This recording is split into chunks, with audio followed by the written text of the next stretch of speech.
If you guys are in need of any grinding services, hit up my guy Rose NBA on Twitter. From domination to getting you guys a 95 plus overall hidden gem, he does it all. What's up, y'all? It's Ty. In this video today, we're going to be going over talking about the 22 new laser focus cards added into NBA 2K25 MyTEAM.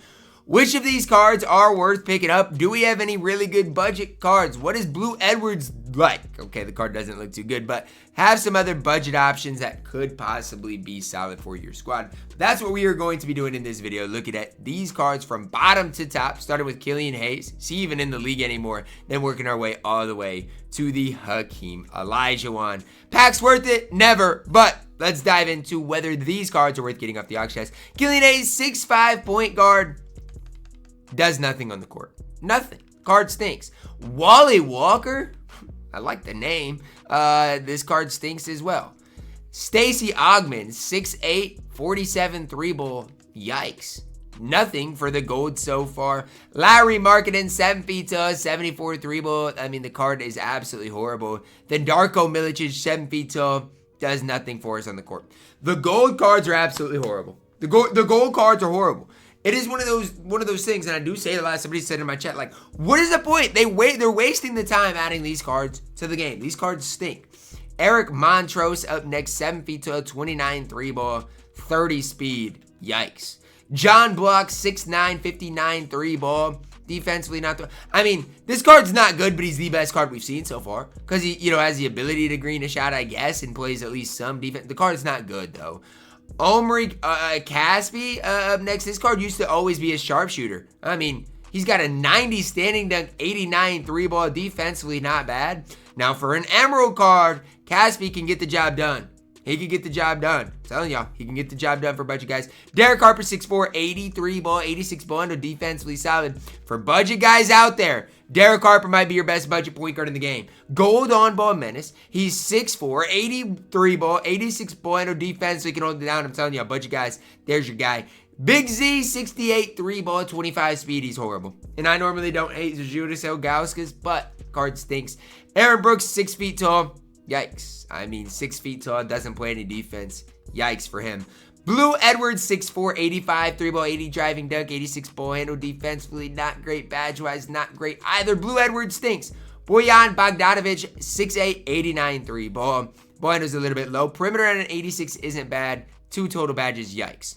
So I'm gonna say it like this.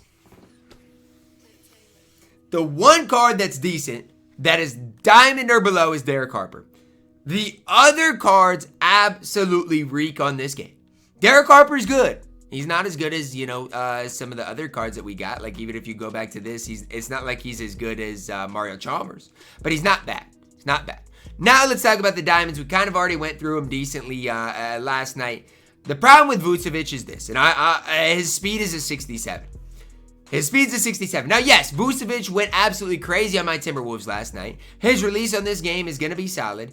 Look at 2K try to get me. He's going to do some things decently well. But at the end of the day, he's 6'10 with 67 speed at the center position.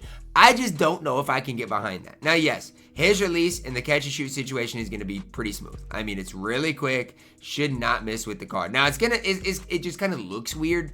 But again, it is really, really, really quick. And again, in the pick-and-pop situation, he is going to be straight cash. So, that's the pro to Vooch. The con is, again, he doesn't play a lot of defense. The card's got really, really, really low speed. And so, that's kind of my opinion on Vooch. There is no Ammies in this set whatsoever. Kermit Washington up next from the Trailblazers. 6'8", 55 3-ball, 90 driving dunk, 86 ball, no defensively a beast. The thing for Kermit Washington is this. Defensively, this card is so good. So good. The problem is he's got a 55 3-ball. Now look, I'm not saying you're not going to be able to green with Kermit Washington, because occasionally you probably will be able to green shots. But I don't know if that is enough to use this card. Now again, if you get this card and end up greening with him, his defense is light years ahead of anything else, the card can play. But definitely am a little bit concerned about that 3-ball. Jamal Crawford up next, 6'5", 88 3-ball, 75 driving dunk, 98 ball handle. Good steal, good perimeter, 95 speed. Is it just me, or is Jamal Crawford good on this game? You guys let me know. Like, I think this card is actually going to be really solid. Now, I don't think he's going to be as good offensively as he maybe has been in past games, but I think the defense is going to be there. Now, yes, you're going to have to badge him up. You're going to have to give him on-ball menace. You're going to have to give him some of those other badges, but he's 6'5". He's going to be fine offensively. Defensively, he should be a beast. The one thing I'd just tell you guys to be a little bit careful of is the fact that Jamal Crawford's player build normally isn't great. And so that's the one thing with Jamal Crawford that I'm a little bit like yikes about, is the fact that, you know, that player build normally isn't great. Chuck Person up next, 6'8", 92 3 ball, 85 driving deck, 86 ball handle, 86 perimeter, 80 interior, 86 speed. Decent rebounder. Chuck Person is just a solid all-around card. Not great, nothing really outstanding, but he's a solid all-around card. 2 Hall of Famers would like to see more Deadeye set shot. That's a good Hall of Fame badges. 10 on gold with 4 on silver. Badge count, not great. 16 total badges. He needs Paint Patroller. He needs On-Ball Menace. He needs a lot of these badges. Immovable, all of those things. Now, I'm wondering if I could go in here and use Chuck Person in Shootout and see, does he have that release he used to have? He used to have that, I don't even know what to call it, like the old Scottie Pippen type release. And I don't know. I think he played on the Pacers right around anywhere in here, but I don't even know if he's going to be even in the game. I doubt he's on the all-time Pacers. We can see, but I really doubt he is. And so for Chuck Person, I don't know. Oh, he is. He's on the all-time Pacers. Perfect. So I will give you guys a shoot around with the card. But I have a hard time seeing this card be that great. Just for the sole fact, like, his release is fine. I don't hate his release at all. But he's just an okay small forward. It's not like he's Paolo good. It's not like he's, anything special. He's just an okay small forward. Release-wise, again, it's fine. Should have some decent hot spots as well. But I just don't know if I love Chuck Person in the game. He's fine. I think, whatever. You can maybe get the job done with him.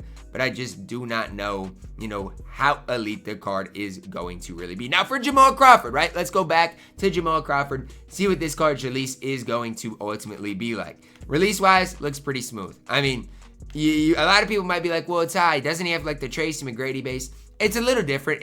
I think he's got the Brandon Roy base, and this year those two releases are way different. Brandon Roy has a good release. T-Max is impossible to use with the shot stick. Now, as far as his dribble sigs, I don't really know how to move on this game. I'll be the first to tell you. So, I mean, I can't really say that part of it, but his release is going to be fluid. You know what you're getting out of Jamal Crawford. He's 6'5". Defensive stats are pretty good. 95 speed.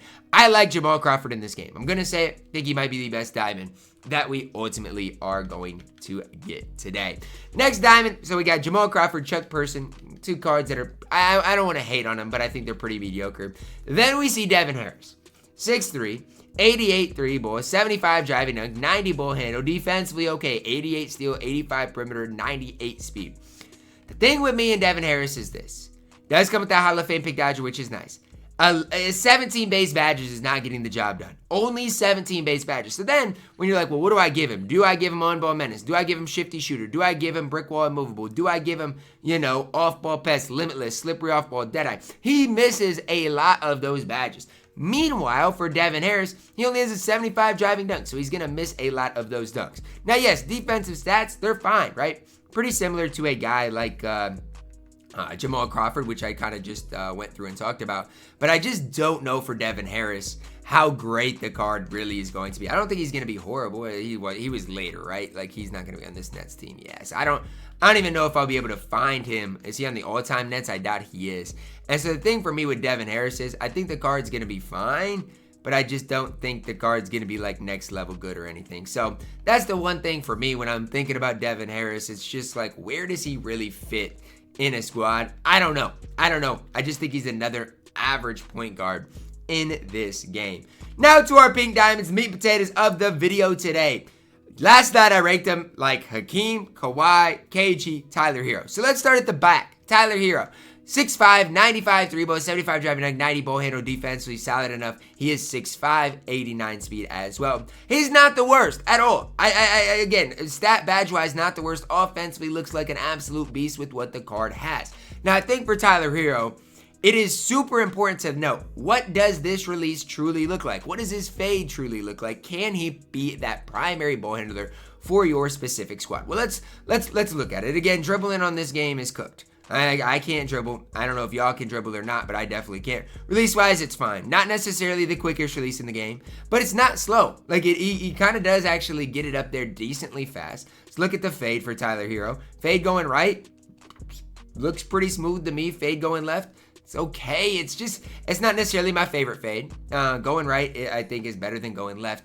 I just don't know if Tyler Herro is going to do enough at the point guard position for me to really hype the card up. I mean, he's fine, but I just don't know if he does enough for me. And that's just me. Now, the one thing about Tyler Herro I want to talk about is this moving crossover. Like, look at this moving crossover. He's got the SGA moving crossover. So, and I don't want to, ruin anything for anybody, but that is a super important dribble sig to have. So that is one thing Tyler Herro does have going for him that a lot of people won't, is that moving crossover in the full court. SGA has it. It is so cheesy in the game. So that's the one thing he has. Fade going right looks pretty good as well.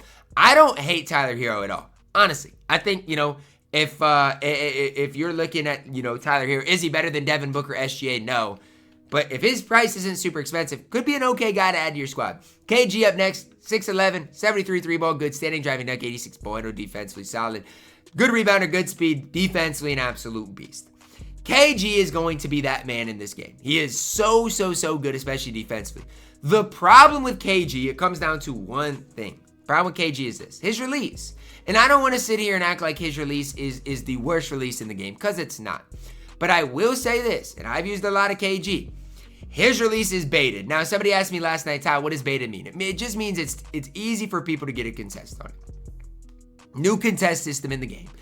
And so if you get what thinks to be a wide open with KG, somebody is going to get a fake contest on it, because it takes him a while to wind the release up and get it out of his hands. So that's the one thing for KG that I would be kind of, I don't even know if I'm worried about it, but like offensively, he can't dribble the ball like Giannis. And so what does he really give you? Well, he gives you a spot up option that on the interior is going to be okay. But that's the one thing I'm worried about for KG. Defensively, obviously the card's going to be a beast. Offensively, I'm just a little worried about KG with that baited release in the game. So we went through two of the pink diamonds. Now let's look at Kawhi Leonard. Kawhi Leonard, you know what you're getting. Kawhi Leonard always has that defensive stance that is just ridiculous. His player model is ridiculous. 6'7", 89 3-ball, good driving, like 88 ball handle. And defensive stats, some being the best in the game. Badge-wise, the best defensive badges maybe in the entire game. Now the big question for Kawhi is, what does he really give you offensively? Now, you're going to run him at small forward, so he doesn't have to do a ton offensively, but you still want him to be good. Somebody asked me, Jaren over KG. Yes, I believe Jaren is going to be better than KG.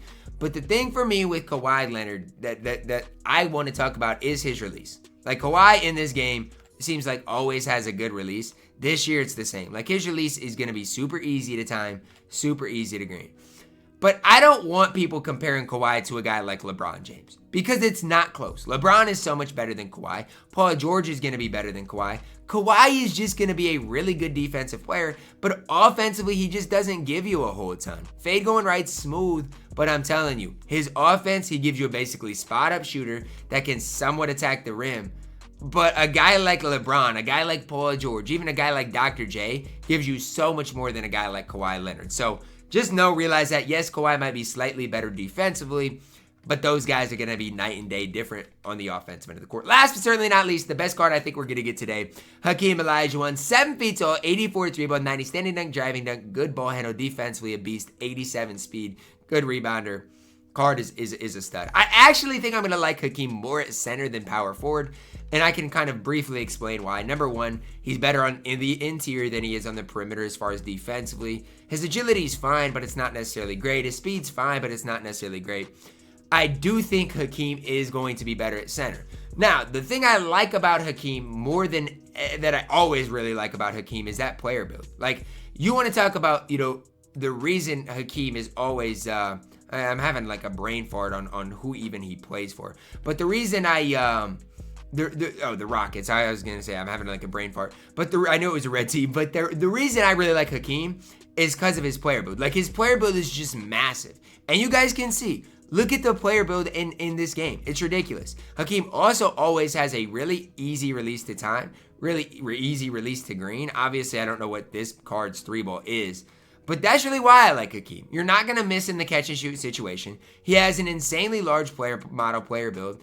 I genuinely believe that after Victor Wembanyama, Hakeem's going to be the second best big man in the entire game. That's my belief. You guys can say I'm wrong, say I don't know what I'm talking about, I don't know ball, but that's my genuine belief. I feel like with this release being better than, nearly every other big man's in the game, give me Hakeem over everybody else. I'm telling y'all, outside of Wemby, give me Hakeem Olajuwon. That's where I'm at with the card. I think the card is going to be an absolute beast in this game. So, from top to bottom, I do think Hakeem's the best player, Kawhi's second best, KG's the third best, Hero's the fourth best, although Hero's crossover is cheesy. Diamond-wise, I don't love any of them, to be honest. Jamal Crawford, Kermit Washington, probably two of my favorite. Budget-wise, Derek Harper's the only guy to really look at. That's going to wrap it up for my video. Let me know who you guys are most excited about. I'm not that excited about the content drop today. Drop a like on it, subscribe if you're new, and as always, man, I love you guys. Have a blessed day.